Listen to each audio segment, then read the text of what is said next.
அரசு மருத்துவமனைகளையும் குடிப்பகலுக்கு ஆக்கியதுதான் திமுகவின் சாதனை என்று பாமக தலைவர் அன்புமணி ராமதாஸ் கடுமையாக சாடியுள்ளார்.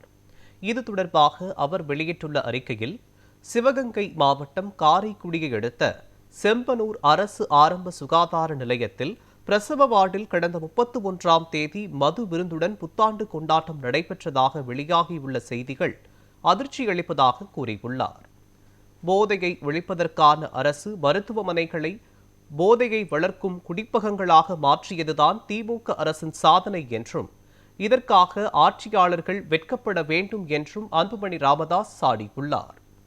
தமிழகத்தில் அனைத்து தெருக்களிலும் மதுக்கடைகள் திறந்திருப்பது, கஞ்சா உள்ளிட்ட போதைப் பொருட்கள் தடையின்றி கிடைப்பதும் தான் அனைத்து சீர்கேடுகளுக்கும் காரணம் என்று அவர் கூறியுள்ளார். இதற்கெல்லாம் ஒரே தீர்வு திமுகவை ஆட்சி பொறுப்பிலிருந்து அகற்றுவதுதான் என்று அன்புமணி ராமதாஸ் தெரிவித்துள்ளார்.